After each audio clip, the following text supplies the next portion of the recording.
Good morning, Titans. Welcome back to another live recording from the KEHS Studios 12-3. Yes, I'm still Jeremiah Atienza. Up and coming events today. Seniors, don't forget tomorrow, Tuesday, during ELP, we will be taking our class photo. That's where we do that 97 pose by the stadium, in the stadium. Don't forget, seniors. Photo tomorrow. Also, pick up your intercession applications as soon as possible from your lovely counselors. Intercession is open now, so see your counselors. CSF. Those of you who are interested in being in CSF, Thursday is the last day to become a member and become a part of that. Please make sure you turn in your applications to room 207, that's Miss Brown, or in room 305 to Mr. Herman. Hurry, Titans. Don't forget, CSF, that's Thursday's the last day. Pep Club. All of you Pepsters. The co-commissioners will have a meeting today during nutrition break. Co-commissioners, nutrition break.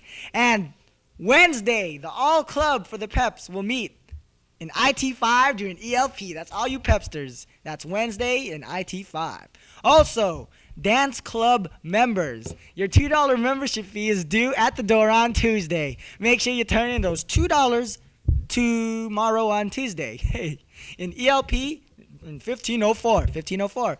Also, come and watch and dance the scenes from Saturday Night Fever and Swing Kids on Wednesday. Yay!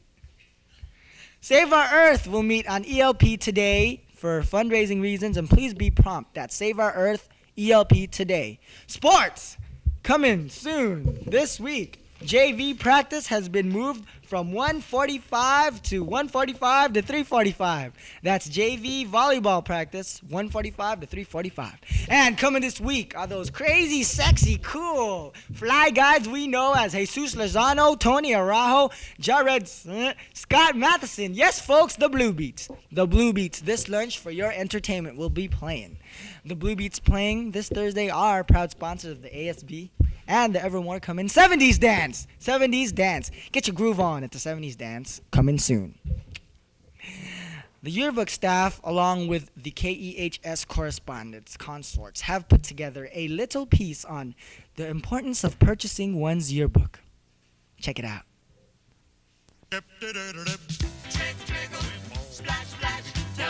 Okay, it's time to make our mystery call of the day. One lucky East Lake student will win $10,000 if they can answer this question. On what page is the treasured EHS alma mater written in last year's yearbook? That's what page is the alma mater written in last year's yearbook. Okay, we're dialing the phone.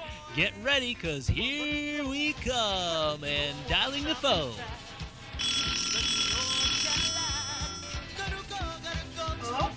Okay, for $10,000, on what page is the treasured East Lake High alma mater written in last year's yearbook? Page 100. I'm sorry? Page 100. I can't understand you. Page 100. Oh, I'm sorry. Your time is up. The correct answer was page 100. Better luck next time. Buy your yearbook now for $55 with an ASB card or $60 without. Don't get stuck without one. Tell me just when the train will stop.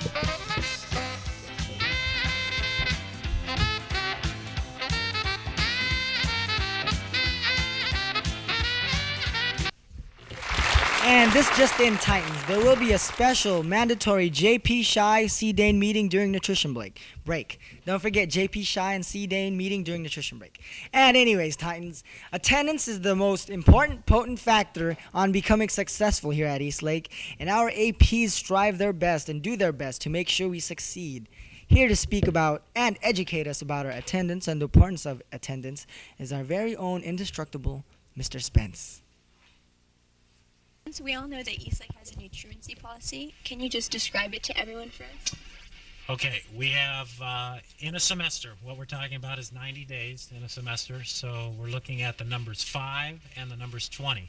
If you're absent in a class 20 times or 20 hours in a class, you're at risk at not getting credit for that class or a possible failure. 5 lates in a class, 5 truants in a class, a truant being 1 hour that's unresolved, you will be failing that class in citizenship. Or if there is any combination of 5, 3 truants, 2 lates, which equals 5, would be a failure in citizenship for that semester. What we're trying to do is make a consistent policy so students understand this is the way it's going to be across the board. Last year there were some students that had 10 truancies, unresolved absences, that got A's in citizenship. There were others that had 4 truancies and got F's in citizenship.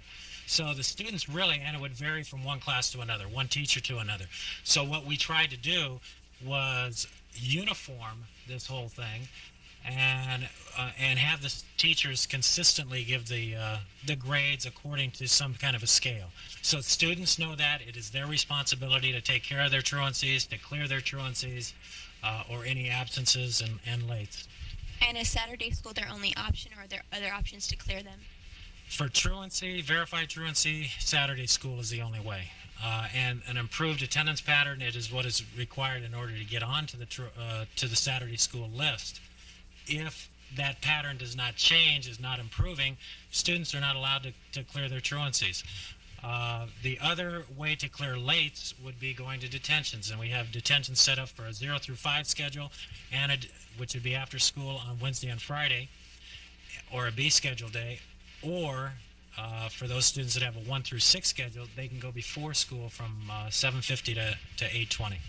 Are you planning on controlling it by putting teachers on all the gates, or where ditching might occur, or are you just going to work with the police on truancies, or are you just not planning to do anything? Mainly we are working with the police department, with the administration, the office personnel, and teachers being more aware of what's going on out on the campus. But to actually place students or place teachers out on the gates, no, we're not doing that. We are locking. We're really putting the responsibility back on the students. In the long run, what we are trying to do is place that responsibility on the students and have them go through a full semester. By improving their attendance, they're going to improve their chances for success in classes. And that's the whole purpose of this, is we want kids to be successful.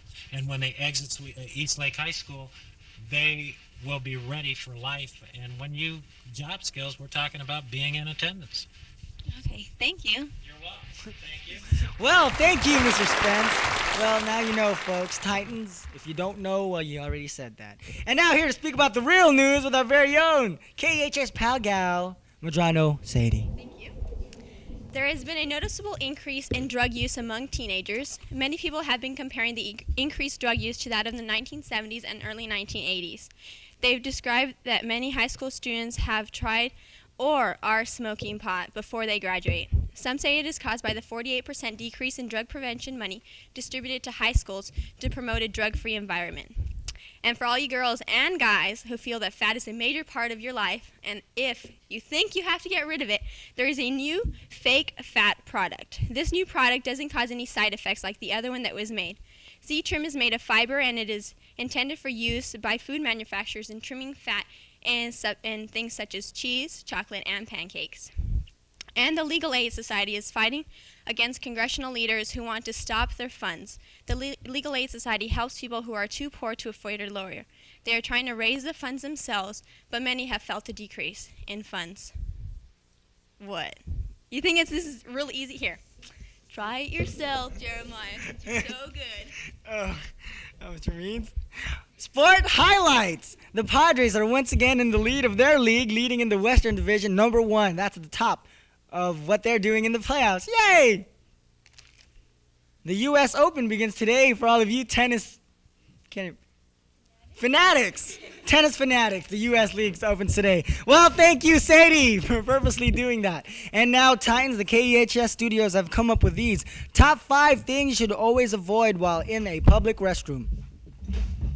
And the top 5 things you should always avoid while being in a public restroom are: number 5, starting a sing-along.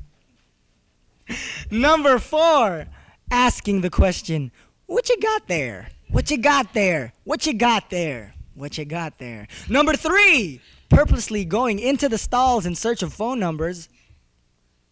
Number 2, coming out with a homecoming date. Oh my God! Coming out with a homecoming date. And the number 1 habit always to avoid while being in a restroom is Going into the wrong one. Remember, Titans, don't go into the wrong restroom no matter how good the excuse. I had a friend named Patrick Battle who did. What? Just don't do it. Thank you, Sharon. Don't do it.